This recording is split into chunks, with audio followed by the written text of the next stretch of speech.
this signal is gonna come through for this go round because yeah, I'm gonna have to probably get another service or something, or go to another area with a better signal. So Cosmic Mind UV, hope all is well. Blessings. Oh man. Peace and love.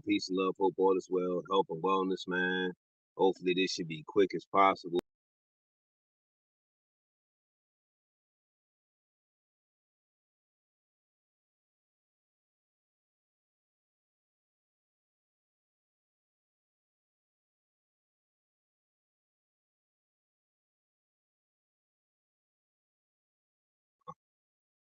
So we could be in and out, man. Like I say, my signal keep going in and out, man. So hopefully, like I said, we'll get through this, and yeah, we'll get through it. So let's see if the video play. You're gonna realize these parasites come from within the body. Just like fruit flies and nets come from within the fruit. You will notice inside of each individual cell, you will find something moving around inside these cancerous cells. Individual cell, Yeah. My signal. I got messages coming through. Individual cell, you will find something moving around. Doing my best with the signal, y'all. Individual cell, you will find something moving around inside these cancerous cells, eating away at the anatomy of the cells, eating the iron phosphate out of the cells, eating the glucose factors out of the cells, eating the fructose factors out of the cells, eating the light code frequency that we're going to call carbon oxygen 2. Individual cell, you will find something moving around inside these cancerous cells, eating away. Stuff like this, you know how that Individual cell, you will find something moving around inside these cancerous cells, eating away at the anatomy of the cells, eating the iron phosphate out of the cells, eating the glucose factors out of the cells, eating the fructose factors out of the cells, eating the light code frequency that we're going to call carbon oxygen 2 constituents, or what you call CO2, up out of the cell. Every disease you're talking about, you have an evil entity that has manifested in a parasite that is inside of your body. A lot of people walking around with big guts and think that's food. No, you have a cesspool full of dead worms, fluke worms, hook worms, canker worms, tapeworms, hammerhead worms, Fasciolopsis bullski, hemith worm, toxoplasma, all types of trimidad, which causes chlamydia and gonorrhea. All these different things I'm talking about is the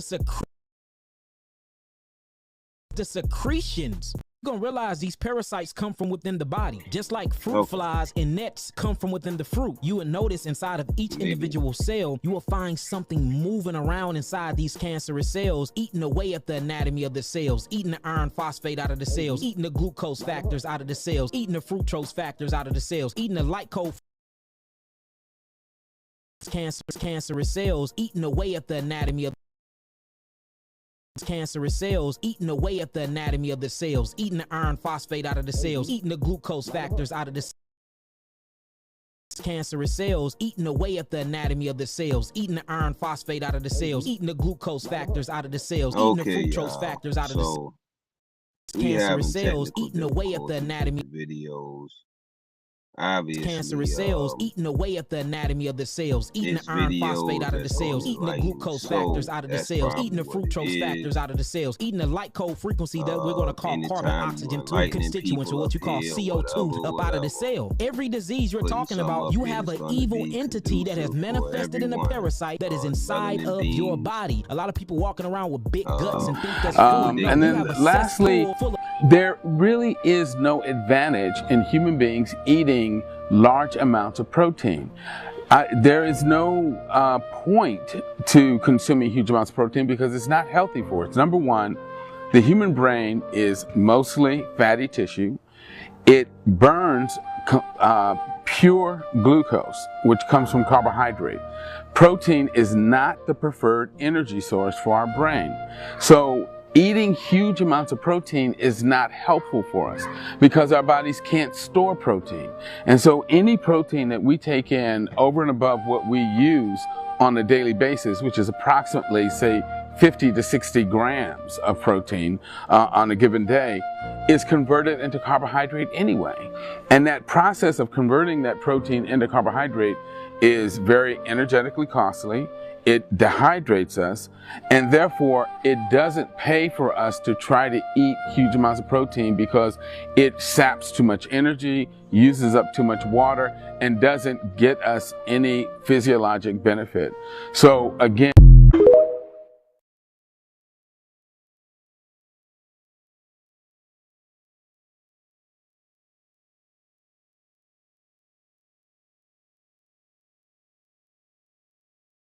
You're gonna realize these parasites come from within the body. Just like fruit flies and nets come from within the fruit. You will notice inside of each individual cell, you will find something moving around inside these cancerous cells, eating away at the anatomy of the cells, eating the iron phosphate out of the cells, eating the glucose factors out of the cells, eating the fructose factors out of the cells, eating the light cold frequency that we're gonna call carbon oxygen 2 constituents, or what you call CO2, up out of the cell.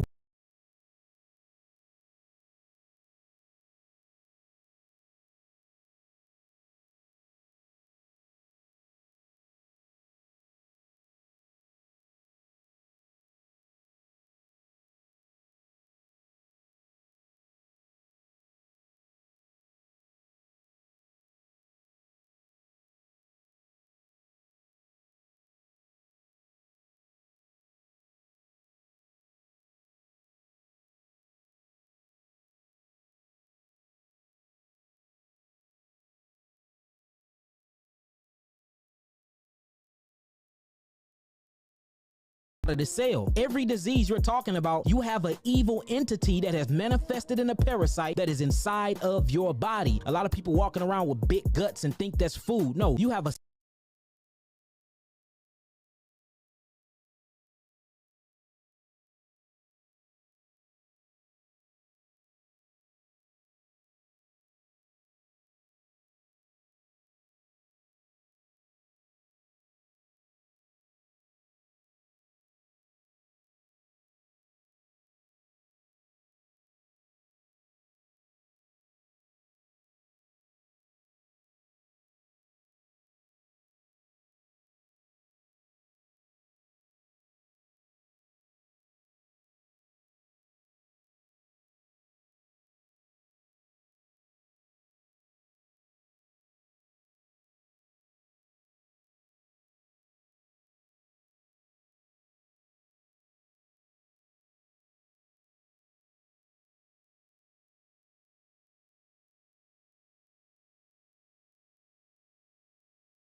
cesspool full of dead worms, fluke worms, hook worms, canker worms, tapeworms, hammerhead worms, Fasciolopsis bullski, hemith worm, toxoplasma, all types of trimidad, which causes chlamydia and gonorrhea. All these different things I'm talking about is the secretion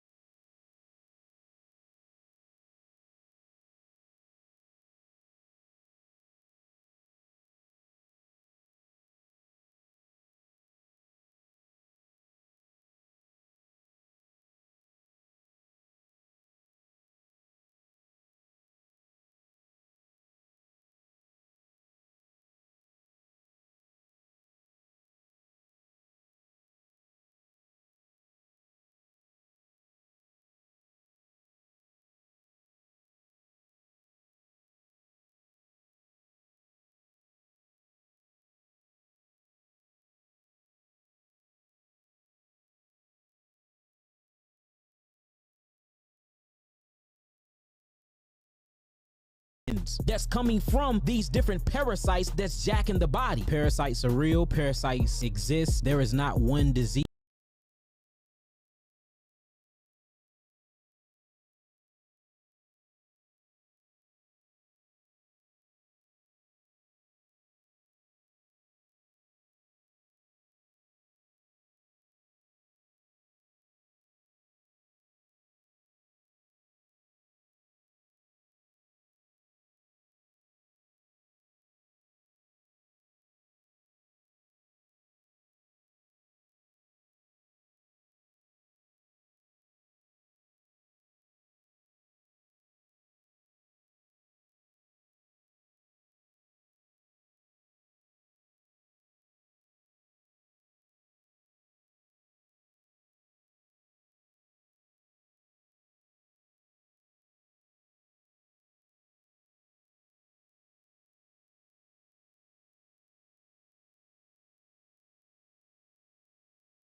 Parasites are real. Parasites exist. There is not one disease that exists inside of the body that's not connected to a parasite nor a protein. And these parasites secrete certain secretions and hormones through their defecation in their urine that actually attacks and hijack your neural link and the capability of your melanin neurotransmitters communicating with themselves, for they can manifest themselves in your body and basically have you doing the wheel for them. So whenever you think about chickenpox,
herpes, multiple sclerosis, MS, arthritis, itchy elbow disease, papillomavirus, HPV, any cancer, HIV, full-blown AIDS.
AIDS, diabetes, all of these are not only from what you eating, and it's not only a stress-related disease, but it's a bed of parasites that follow behind all of these things. HSV, which we talk about herpes simplex virus. You have the hemith worm,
the hemith worm, you have a glycoprotein antibody. We talking about HIV. We talking about the worm toxoplasma.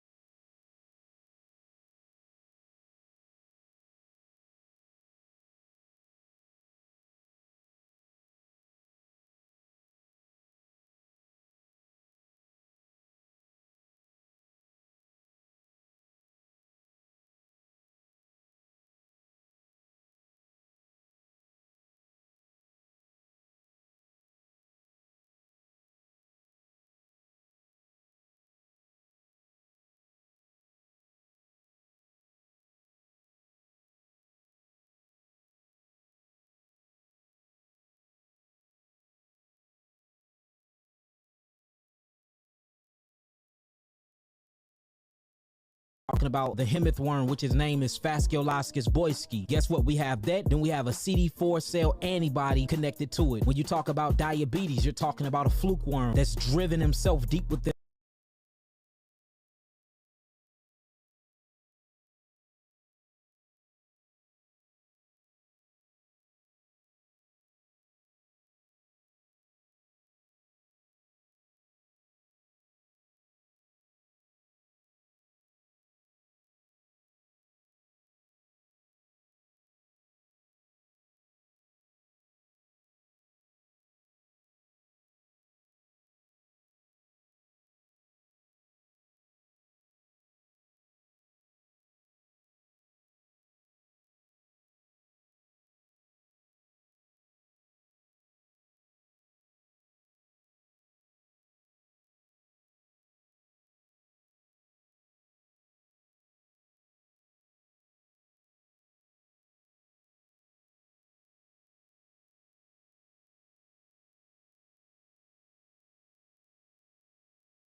in the pancreas that's driven himself deep within the islands of Langerhans of the pancreas. And guess what you have? You have a glycophosphate backbone or protein connected to it. Any disease that you can name, any part of the anatomy of the body have been compromised.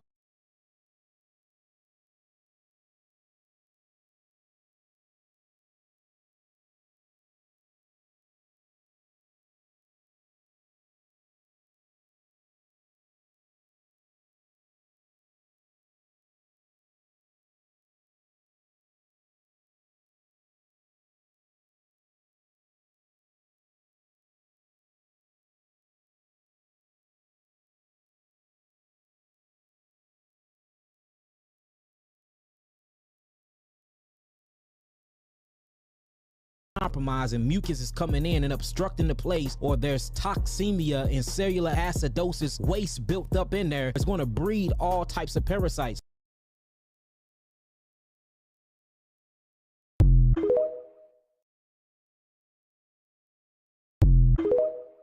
Have y'all seen tilapia with the herpes all around his mouth? Canker sores growing out his ass?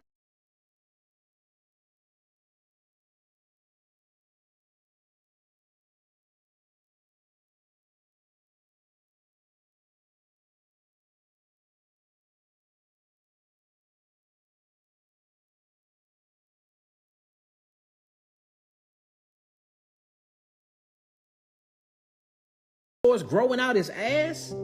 Did y'all see that? Google that. Hold on, let me look this up real quick. Tilapia with chlamydia and herpes.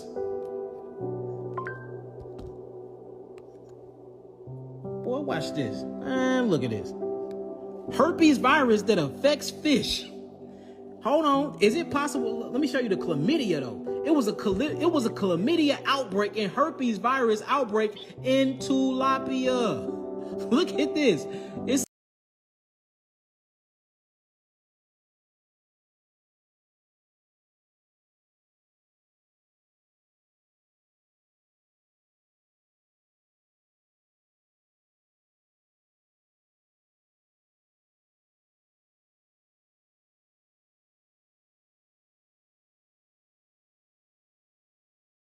It says a viral insecticitis of tilapia larvae, primary characterizations of a novel herpes-like virus. And look, the tilapia had chlamydia. But you like your tilapia. You like your fish fillet.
Then y'all better quit eating these. If it got eyes and it bleed, y'all better quit eating that bullshit.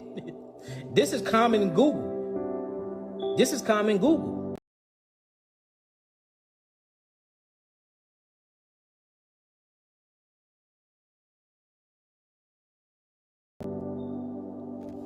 Tilapia is man-made. Here we go. And somebody else that don't know what the hell they talking about. Tilapia is not man-made. Tilapia can be mass-produced in a pool, But tilapia is basically genetic modification by 2 other fish in nature that decided to, do their thing. So look, that's what I'm saying. We have to quit.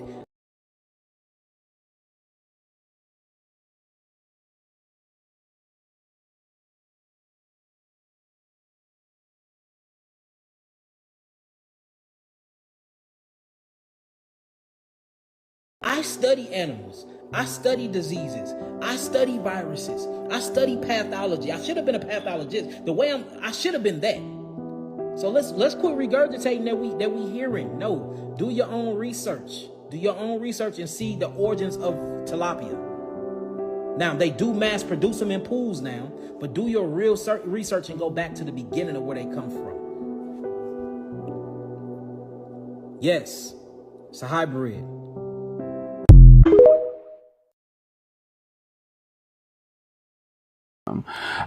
And then lastly, there really is no advantage in human beings eating large amounts of protein. There is no point to consuming huge amounts of protein because it's not healthy for us. Number one, the human brain is mostly fatty tissue. It burns pure glucose, which comes from carbohydrate. Protein is not the preferred energy source for our brain. So eating huge amounts of protein is not helpful for us because our bodies can't store protein.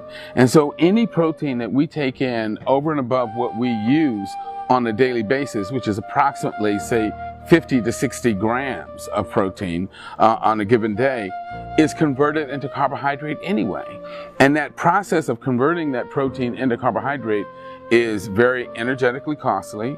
It dehydrates us, and therefore it doesn't pay for us to try to eat huge amounts of protein because it saps too much energy, uses up too much water, and doesn't get us any physiologic benefit. So again,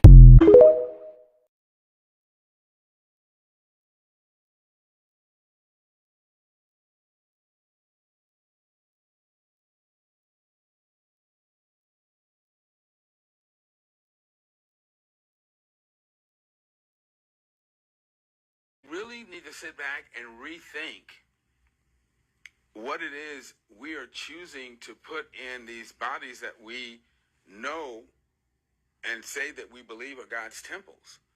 Because if we truly believe they are the temple of God, should we be putting things into our bodies that defile that temple, that we know are going to create ill health? And if we are struggling with, as I was years ago, personal issues that we are having trouble getting past, maybe the problem isn't that God is not hearing us. Maybe the problem isn't that God is not trying to help us.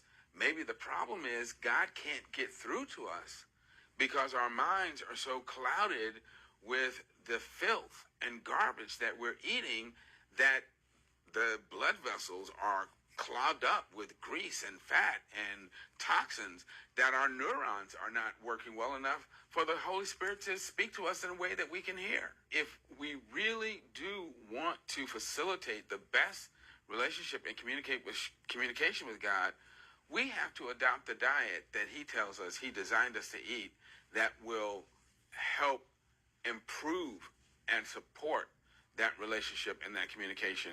And that is a plant-based diet built around healthy, whole plant food.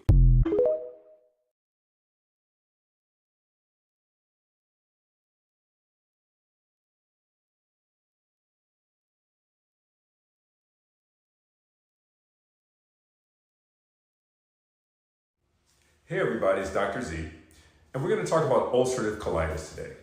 Ulcerative colitis is part of the disease process known as inflammatory bowel disease, and you can see some pretty significant changes in the colon. Ulcerative colitis only affects the colon and usually starts as the rectum and proceeds all the way through the colon. So these are some of the colonoscopic changes that one can see. You see here, you see these punched out ulcers. You can also see these longitudinal ulcers here.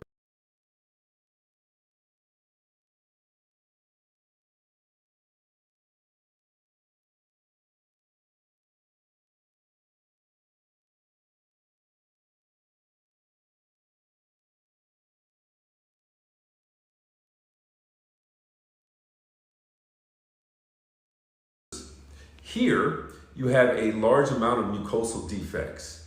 And this right here is more like a geographic ulcers, where you see this little white area, these white patches are ulcers all around the colon.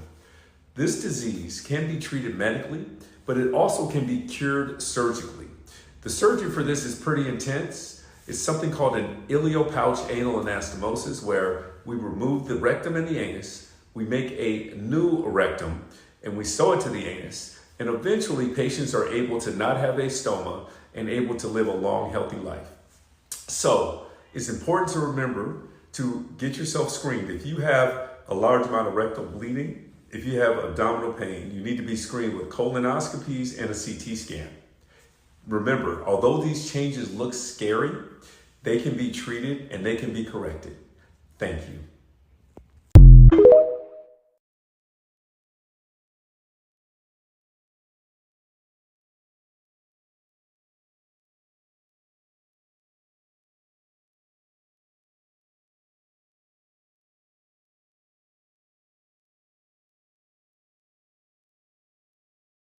So here's what a normal stomach looks like. I'm a gastroenterologist and I've seen the insides of thousands of stomachs. So the stomach sits in the left upper quadrant of your belly and extends towards the middle of your belly. So this is what gastritis looks like. Gastritis just means that the stomach is inflamed. So as you can see here, it looks more red. Some areas look more swollen. And the most common causes of gastritis include a bacterial infection called H. pylori, vaping or smoking, alcohol use, and taking pain medications over a long period of time, such as ibuprofen, naproxen, Excedrin, and even aspirin. When the inflammation gets deeper, it can cause something called an erosion or even an ulcer. And ulcers can be painful and they can actually bleed as well. They're pretty much caused by the same things. Now, in order to differentiate all these things, you need to undergo something called an upper endoscopy, where we take a flexible camera and we take a direct look in the stomach. That helps us clinch your diagnosis, and that helps us figure out why you're having belly pain, and then more importantly, how we can treat it. If you found this video to be helpful, hit that follow button for more cool tips like this.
Releasing gas from cow with sound.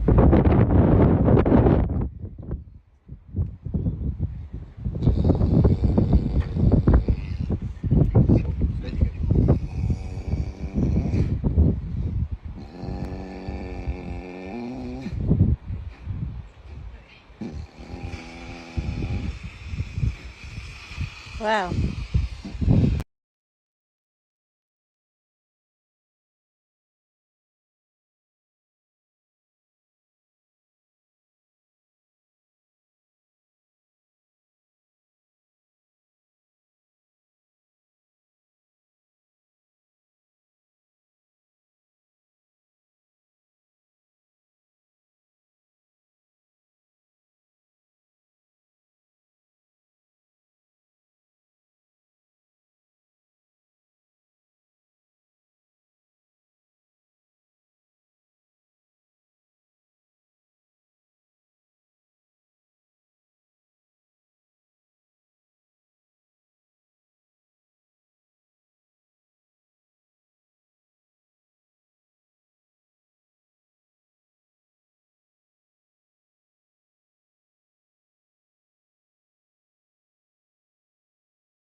also played because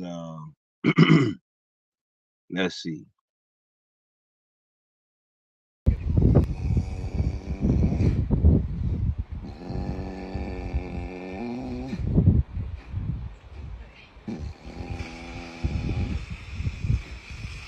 Wow.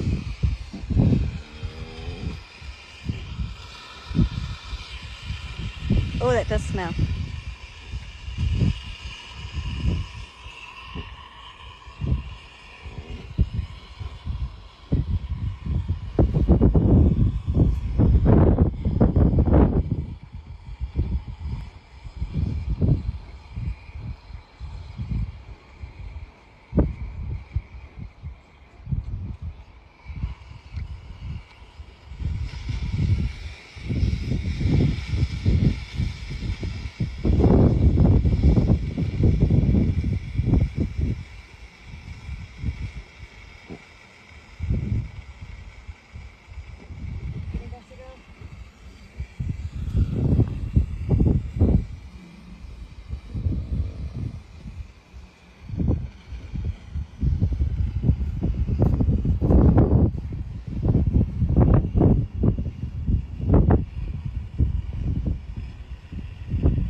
Maybe you could do that to me later. You planning on having a big meal? Well. I can feel it softening, so we're getting there. Much better already. What you said.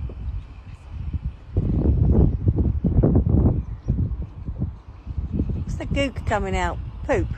Huh? What's that gook? So it's ruminal content, so it'll be grass and a bit of ruminal fluid. No. It doesn't smell great. Doesn't, I'm sorry. Although it still kind of smells a bit like silage. Okay, I'll take your word for that. I've moved away because it smells. Yeah, now she's getting the gas out there.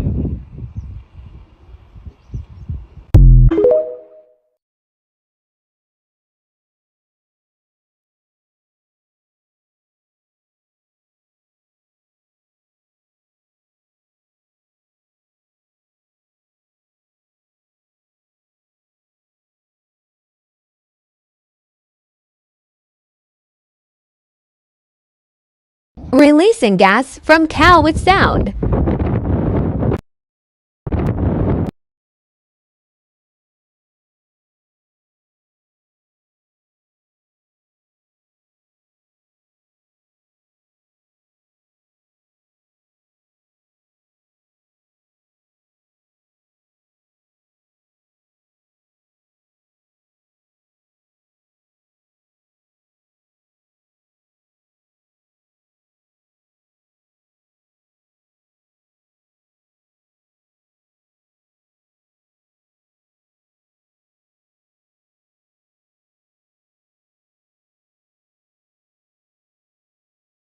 If we don't eat other animals, we are healthier.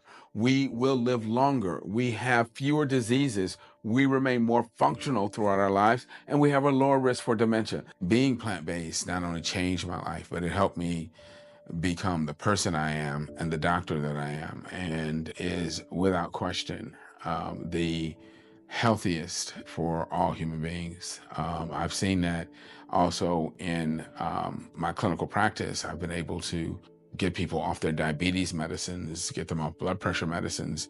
I've met people who've been able to cure late stage cancers, cure themselves of autoimmune diseases like lupus and others by going completely vegan and eliminating all animal foods. So the potential benefits from becoming plant-based are enormous and enormously powerful if we would simply eliminate these disease-causing animal foods from our diet that our bodies clearly are not designed to consume.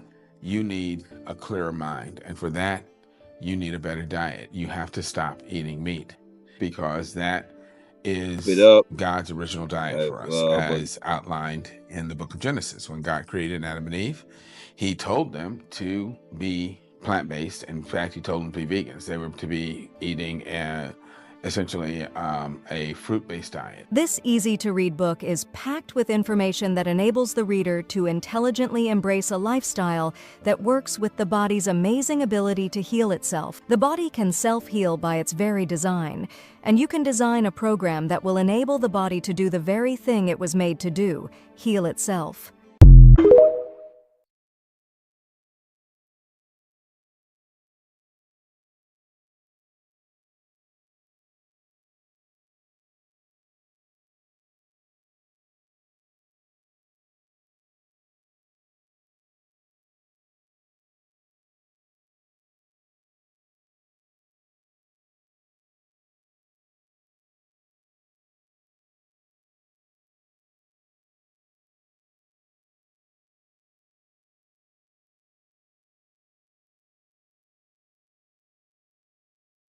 You trying to tell me this is garbage we eat here? Well, it's mostly a ceremony. It's not really nutrition. You're just going through a ceremony where you're putting something in your mouth. You really shouldn't mix the cheese with the meat and the meat with the starch and the starch with the fruit. It's going to cause constipation and probably lead into some arthritis and infertility, hair loss, and but things I'm like that. hungry, brother. You don't have natural hunger. You have hunger created by the television commercials you've been watching. Well, I'm going to have this KFC then. If the pizza's not good for me, then I'll have the chicken and coleslaw. Coleslaw's good, right? Coleslaw with vinegar. Vinegar is a poison known as acetic acid. I don't think you should eat a poison. It doesn't make sense. Mashed potatoes, though? Mashed potatoes, those are not fresh potatoes because the powder would have turned black. So actually they bleached it so it'll stay white, and then they added sugar on it to make you want it to eat it. They bleach my potatoes? Yeah, they bleach it white and add sugar to it. Okay, what about the chicken? Dead meat, rancid meat. When they cook it, the flesh turns into fermented, putrefied waste, and the liquid coming out of it is cooked pus. And then you put starch with it, which is flour, which is going to cause constipation. Right. They can't inspect chicken in less than 3 seconds. They can't inspect any corpse in that less of time, so it's filled with worms anyway, parasites. It probably irritates your skin, make you feel hungry, and the worm's going to crawl around in your prostate, and then you're going to think you're sexy, aroused.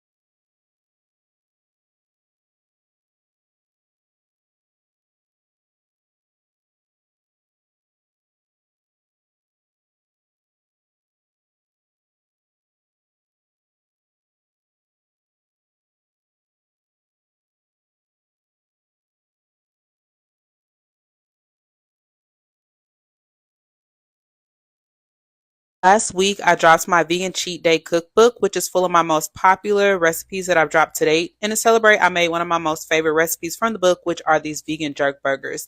These are so fire. I do make a pineapple pico de gallo to go on top of these and season it up and toss that all together. And then the burgers themselves, I made using Impossible ground meat and a generous amount of Walker's Wood jerk seasoning. I do make some seasoning suggestions in the ebook, which you can find in my bio, but as always, I season to taste until the ancestors just tell me everything is good.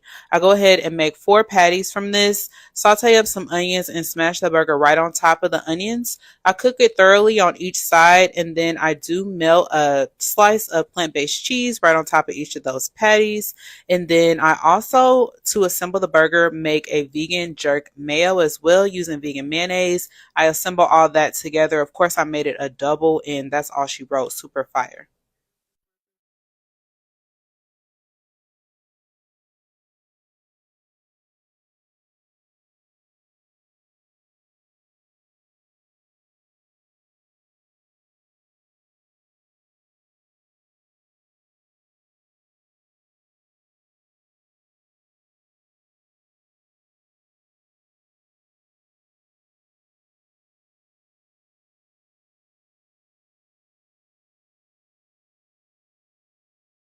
All right, y'all. Hold on. I'm gonna get y'all.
What is a food that you grew up eating? For me, we always had chicken cutlets. And the best part of having a chicken cutlet was the chicken cutlet sandwich the next day. So I recreated a vegan version made with tempeh and chickpeas and all the goodness, some vegan mayo and lettuce, and it's delicious. Recipes on YouTube and my blog.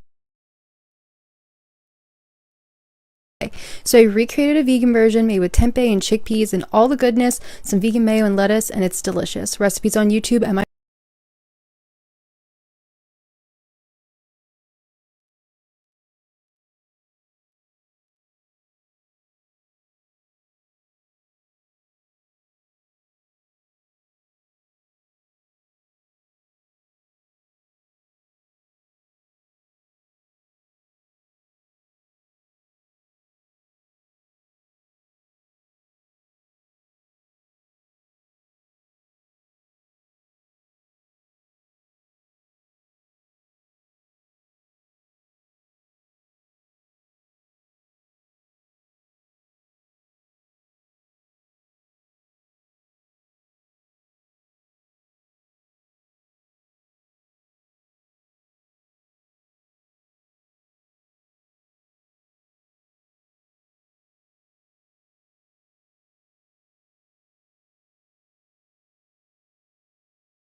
All right, y'all. I greatly appreciate you coming through, man. That was a